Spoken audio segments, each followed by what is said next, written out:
Bonjour, bonsoir, ezanga lisusu qui est CDB. Lelo na ye na thème mosusu mpona kopartage elongo na bino. Tozokontinue kaka na thème na biso makambo etali kaka makambo ya sucre, ya diabete, ya malade ya diabete. Mais lelo toza na thème mosusu etali ke biloko na biso toliaka. Eloko nini eza na kati ya biloko kolia mpona nini soki tole sukali emataka biso na nzoto. Eloko nini eza na biloko tole mpo sukali emata biso na nzoto. Mais eza na 3 éléments keza très essentiel mpona biloko na biso kolia. Donc toza na liboso toza na hydrate de carbone, toza na protéines, toza na mafuta. Donc 3 choses. Siko babiloko nini oye eza na to bandele biloko nini akolia oye esalaka partie ya hydrate de carbone. Biloko nini esalaka partie ya protéine pe biloko nini esalaka partie na mafuta. Yango na lelo mpona ko expliquer mpona to aider to kosi aidane. Soko za na question ko hésiter te okokomela nga na obaza na contact na nga privé bakokomela ngai. Soki poza na contact na nga privé te okokoma na canal na nga ya YouTube okomi question na yo so za na mutuna soko za na eloko nini donc eza na mutema na yo donc okobimisa okomela ngai. Problème eza te po to kosi aidane. Eza bien pona ko éviter maladie oyo ya sucre. Pour maladie oyo ya sucre, numéro ya batu bazobela ngo ezokontinue ezomata. Awa na Allemagne babenga ngo déjà que maladie ya peuple. Donc Volkskrankheit. Pour surtout ezali ya diabète numéro 2 ou ya type D. Ya munde mutu ezomata chaque fois ezokomaka kebele mpona nini eza mingi etali mingi système na biso. Donc modèle na biso ya kovivre, modèle na biso ya kolia ezojouer rôle makasi. Yango wana na lelo na thème oyo ya alimentation mpona koaider mpona koeviter otope na mutu déjà azada na problème ya sucre. Eloko ni ba précaution ni na kokozwa mpona ko améliorer un peu situation ya sucre mutu azanango.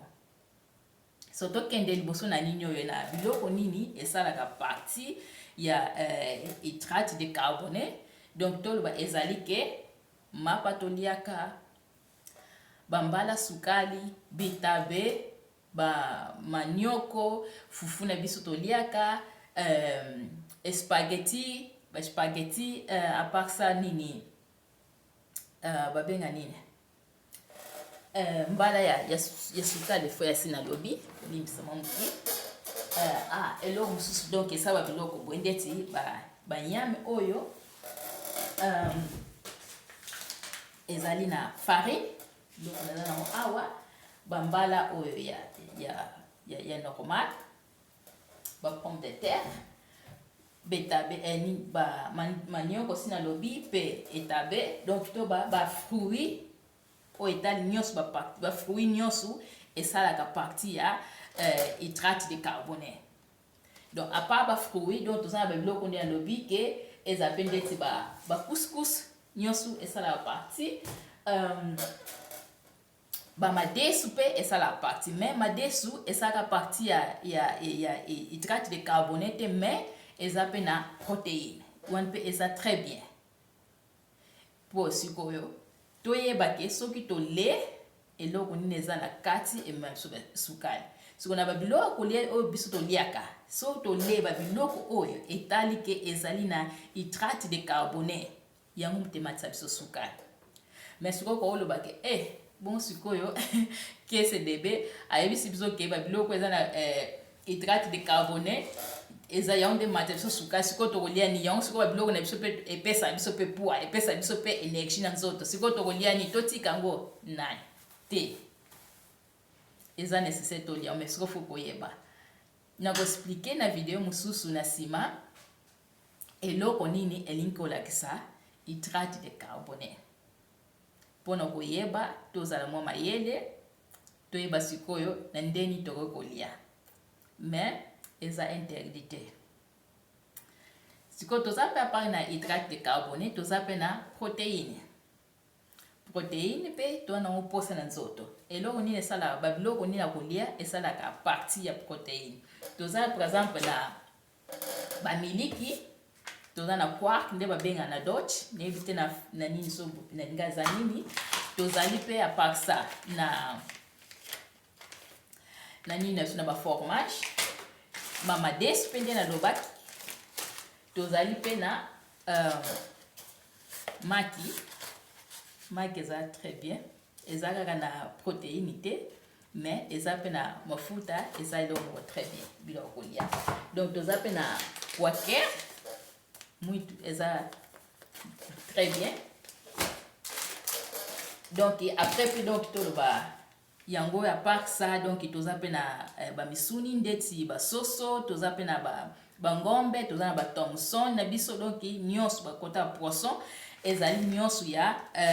protéine eza na protéine etanke eza na bapoisson mpe eza na mafuta mais mafuta ne eza ya bien mais surtout bakaka nde na koto ya protéine donc babiloko oyo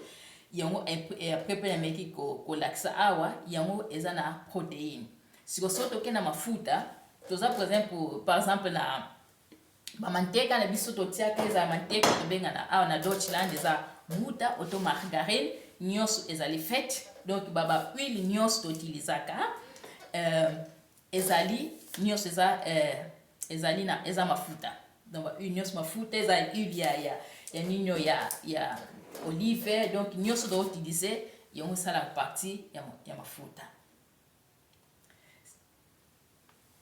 mais mbala nsima sikoyo tokende tokoyeba eloko nini nde nalobi ke ezali na hydrate de carbone mpe hydrate de carbone esalaka biso nini na nzoto protéine esalaka nini na nzoto donc kwale rôle protéine ejouaka na nzoto kwale rôle mafuta ejouaka na nzoto na biso yango nde mutu eza très nécessaire mpona koyeba donc babiloko bon okoki kotuna bongo alobi neti na basalade alobi eloko te basalade mpe eza susu koto mosusu eza parti mosusu wana mpe tolobela yango susu nsima eza problème te mais yango nde moto eza nécessaire koyeba sikoyo ke biloko nini so tole ematisa biso sukali oto mpona nini sukali emati so tole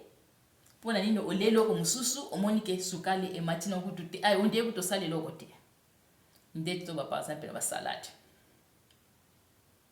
salade okokolia na yo tomate osala eloko te atolia yango tono mobimba sukali omato na nzoto te mpo eza na sukali te